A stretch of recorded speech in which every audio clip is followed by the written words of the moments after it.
Tail bone का pen या फिर जो कमर होती है उसका जो सबसे नीचे वाला पॉइंट होता है दोस्तों, उसके पेन का इलाज कैसे करें, वो पेन क्यों उठता है, क्या क्या तकलीफ़ें होती है और उसका सबसे बेस्ट इलाज क्या होता है।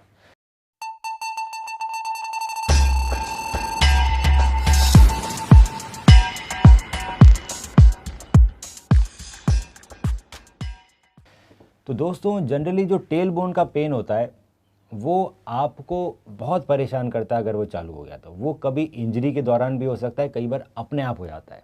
इसको हम बोलते हैं कॉक्सीडाइनिया। इस पेन में दोस्तों जब आप बैठते हैं तो आपको जो कमर है उसका जो सबसे नीचे वाला हिस्सा है, जो टेल बोन है, वहाँ पे बैठने पे पेन होता है दोस्तों। बैठ नहीं पाता है इंसान ढंग से, पर जब आप चलने लगते हैं तो पेन ख़त्म हो जाता है, क्योंकि आपका प्रेशर हट गया उस टेल बोन से।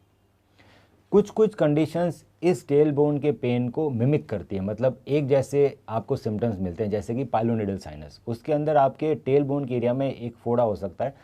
इसका दर्द दोस्तों चलते हुए भी रहता है और बैठने पे भी होता है। तो जानना बहुत ज़रूरी है कि आखिर वो टेल बोन का पेन कॉक्सीडाइनिया है या कोई और डिजीज़ है, जैसे कि पाइलोनिडल साइनस। अगर आपके टेल बोन के एरिया में कोई आपको पिंपल नहीं दिख रहा, कोई पस का या कोई उस तरह का फोड़ा नहीं दिख रहा, तो मोस्टली वो कॉक्सीडाइनिया, ये टेल बोन का पेन है। जब ये इनिशियली चालू होता है दोस्तों, तो सबसे इम्पॉर्टेंट थेरेपी होती है इसके अंदर कि आपको एक सैक्रल कुशन लेना है। जब तक आप बिना कुशन के बैठते रहेंगे तब तक टेल बोन इरिटेट होती रहेगी और आपको पेन में रिलीफ कभी नहीं मिलेगा। तो हम एडवाइस करते हैं कि आप हमेशा सैक्रल कुशन अपने साथ लेके चलिए। सैक्रल कुशन कई सारे शेप्स के आते हैं, गोल भी आते हैं और चौकोर भी आते हैं। प्रैक्टिकल यूज़ के लिए गोल जो ट्यूब जैसे सैक्रल कुशन रहते हैं वो दोस्तों इतने यूज़फुल नहीं रहते, क्योंकि वो अनकंफर्टेबल होते हैं बैठने में। सो मैं एडवाइस करूँगा कि आप स्क्वायर शेप के सैक्रल कुशन लीजिए, उसमें यू शेप का कट रहता है।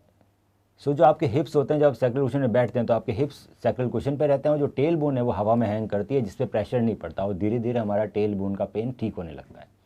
पर इंपॉर्टेंट बात यह है कि आपको लगातार उसी पे बैठना है दोस्तों, आपको बाकी कभी भी नॉर्मल सीट पे नहीं बैठना है। जैसे ही आप बैठेंगे टेल बोन वापस इरिटेट होगी और पेन वापस आ जाएगा।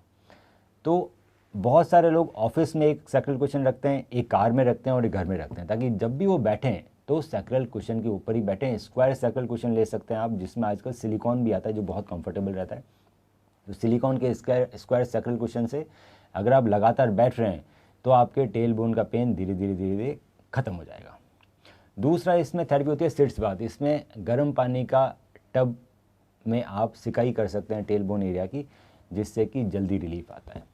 तीसरी कुछ लोअर बैक एक्सरसाइज होते हैं स्पेसिफिकली टेल बोन के लिए।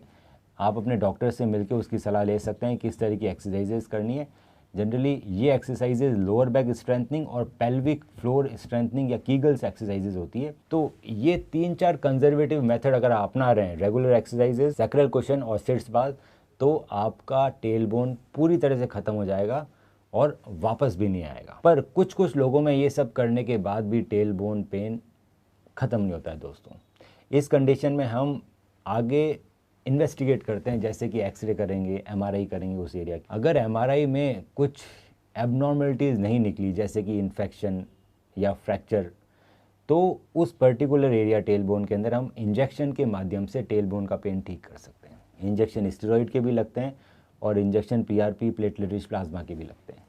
दोनों के इंजेक्शन लगाने से टेल बोन का पेन बिल्कुल ख़त्म हो जाता है बच्चे कुछ लोगों में। पर साथ में ये सब चीज़ें करना ही बहुत ज़रूरी है, जिसमें सैक्रल कुशन, सिट्स बाथ और एक्सरसाइजेज है। पर अगर एमआरआई में कुछ एबनॉर्मलिटीज़ निकल आती है तो उस पर्टिकुलर एबनॉर्मलिटी का डॉक्टर से इलाज करते हैं और आपका टेल बोन का पेन ख़त्म हो जाता है। तो बहुत ज़रूरी है कि आप पहले ये कंजर्वेटिव मेथड अपनाएं अगर आपको टेल बोन पेन है। उसके बाद भी अगर ठीक नहीं हो रहा तो आप अपने डॉक्टर से कांटेक्ट कर सकते हैं और वो एमआरआई, एक्सरे और इस तरह की अलग अलग इन्वेस्टिगेशन करा के पता लगाएंगे कि आखिर आपका टेल बोन का पेन क्यों नहीं जा रहा है, और उसके हिसाब से फिर इलाज होगा। आखिरी में इसकी सर्जरी भी होती है दोस्तों, पर सर्जरी के इंडिकेशन बहुत ही रेयर है। मतलब बहुत सारे पेशेंट सिर्फ कंजर्वेटिव मेथड से बिल्कुल ठीक हो जाते हैं। सर्जरी के लिए बहुत कम लोगों को जाना पड़ता है, जिसके अंदर टेल बोन का एक्सीजन किया जाता है अगर वो बहुत ज़्यादा इरिटेटेड हो। बहुत सारे कंजर्वेटिव मेथड के बाद भी ठीक नहीं हो रही है, इंजेक्शन के बाद भी ठीक नहीं हो रही है, तो टेल बोन को निकाला जा सकता है सर्जिकली और आपका दर्द खत्म हो जाता है। तो दोस्तों अगर आपको इस तरह का कोई भी पेन है तो हताश ना होइए, ये इलाज करने के बाद आपका टेल बोन का पेन बिल्कुल ठीक हो जाएगा और आप एक कंफर्टेबल ज़िंदगी लीड करेंगे। हम रखें आपका ख्याल।